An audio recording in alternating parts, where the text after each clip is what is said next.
get the copper inside of it and twist it and clean it really good, and it'll be shiny, clean when we're done. So it should look about like that. You can see it's got a lot more sheen to it and kind of took that discolored outer surface off. So that's cleaned and ready to be soldered. So we'll do that to all the fittings now.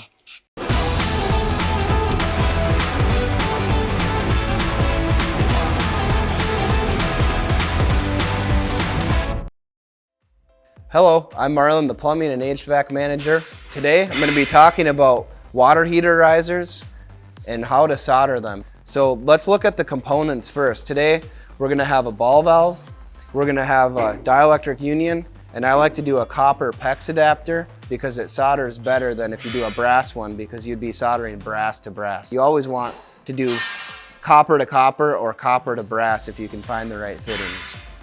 Okay. So now let's take a closer look at this Dielectric Union and how it works. So you can see this black plastic part, that's actually a separate little ring that separates the metal. And then on the other side, if I thread the part off that goes on the water heater, we can see there's a gasket in here too. So that's going to separate on the other side, so that when this is put together and all tightened down and the water heater is done being installed, this metal is not contacting that metal. That's the point of a Dielectric Union. And that's a code. Every water heater must have a Dielectric Union. So the other thing is, this is what it'll look like when it's all completely put together. We have the copper PEX adapter on this end, a ball valve, 18 inches of copper for code, and a Dielectric Union for code as well. So this end will be taking off PEX about 90% of the time. So let's get going on the soldering now. I always use this toolbox for my soldering stuff. This will have all my grit cloth, my torch, my MAP gas, and my solder in it. So you can see that this tray has everything I need right in the top here. And then I also use this bin for brazing, but we won't be doing any brazing today. So this is the torch I like to use. And here's a can of MAP gas. So get this set up and ready to go. Let's talk about cleaning the pieces so that you have a good bond. You always want to make sure you clean these pieces well. So I like to use this cleaning tool. It's an all-in-one for 1/2 inch and 3/4. So what you'll do is get the copper inside of it and twist it and clean it really good, and it'll be shiny, clean when we're done. So it should look about like that. You can see it's got a lot more sheen to it and kind of took that discolored outer surface off. So that's cleaned and ready to be soldered. So we'll do that to all the fittings now.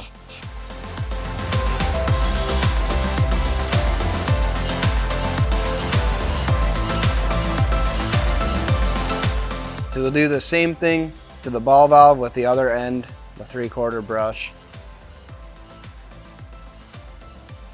Some people say you don't need to clean the fittings very well to get a good bond. I don't think it's worth the risk. To me, it seems pretty obvious that a clean fitting is going to have a nicer bond than if it has contaminants in it. Okay, so now that everything's all cleaned, we're going to have to put the flux on here. So I like no corrode flux, but one thing is with flux, you got to make sure it doesn't go bad over time if it gets dirty, or I don't know if it's cold temperature. Sometimes you'll notice it doesn't work as well. You'll know once you start soldering if it's not grabbing. So no corrode is what I like to use, and we got to apply this on both ends. So we'll get some on the brush, and we will do some on the copper end. Just not to get everywhere, I'll overhang it there. And then inside of the fitting as well. So what I always like to do is take the parts off that I'm not soldering. So in this case, I'm taking off the rings so that those don't melt. So I'll only be soldering this, but you just have to remember to slide the parts down before you solder the other end on. Otherwise, you're gonna end up trapping yourself and won't be able to go on without breaking the solder off. So before we put this ball valve on, we'll have to slide those parts back down on this end and then solder the valve on. So we can start off with this one, tighten it down on the vise. All right, so what we do is we grab our solder, and then I like to bend approximately the pipe diameter a little more on the end, and that's how much you should use. That's a minimum. Sometimes it does take a little more, I have found. Let's get to it.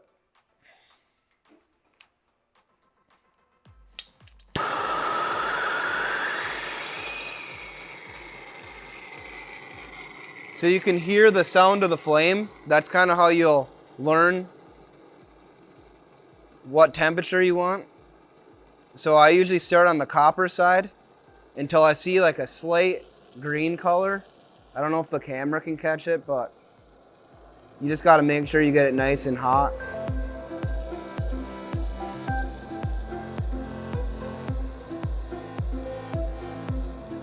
And then move on to the brass fitting and start getting that nice and warm. You can kind of see the green color start to appear there. And that usually means that it's ready to have the solder apply. So you don't want to melt it into the flame. You'll move the flame to the side and then test. You can see it's hot enough, but we're gonna have to try some new flux. It's not ideal for the camera, I'm sorry. Hope we have more, because that stuff's bad, clearly. That's what I was talking about. How not to solder, right? We're gonna reapply new flux onto this and then reheat it. You can see that we kind of got some grab. You can see that the solder went in there, but it wasn't quite good enough.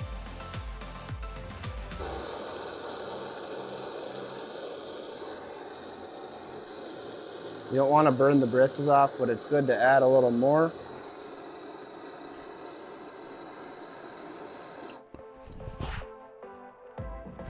Rebend the end on it and ready to go.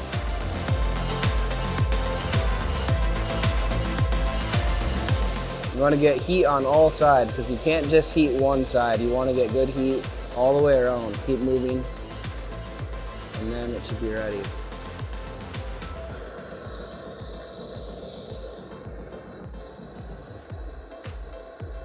See, it's grabbing a little better here, but it does look like you'll have to coax a little bit in with some flux. So with the right flux, brand new or whatever, it's not going to do this as much, but sometimes you have to add some flux and then reheat and then add some flux.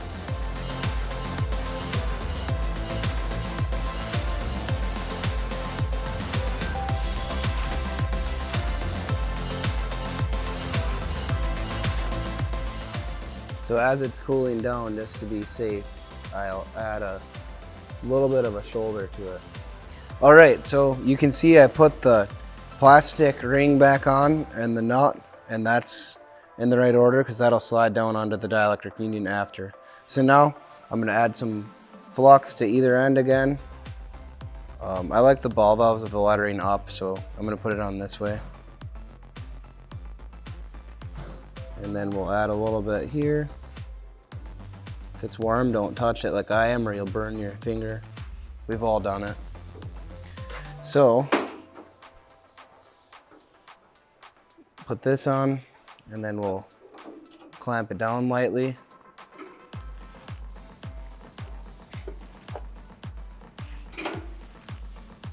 Now let's solder on the ball valve, and it's not a bad idea to have it open a little bit. You don't want to overheat this too much because there are parts in there that you wouldn't want to overheat. So you want to be careful that you get just enough heat to make a good bond, but you don't keep pouring the heat on. They can take some because obviously they're rated to be soldered, but you don't want to get too carried away with the heat.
All right, you can see that one went quite a bit better than the first one.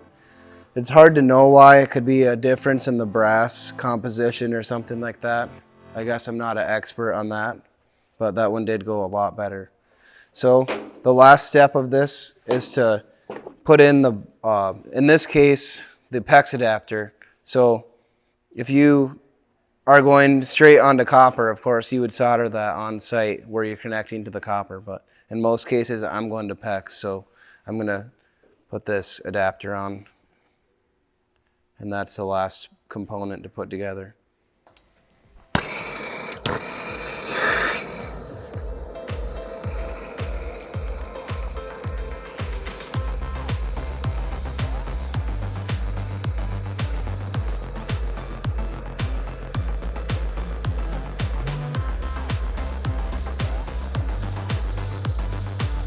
So again, moving around and making sure you're getting consistent heat, and keeping in mind that something like a big brass ball valve is going to take a little longer to heat up than if you're doing fitting to fitting. So it takes a little bit, and you'll notice with how quick it cools down and your solder is not melting anymore. So you want to get a good amount of heat, but not so much that you'll wreck the valve. I think we're about ready now.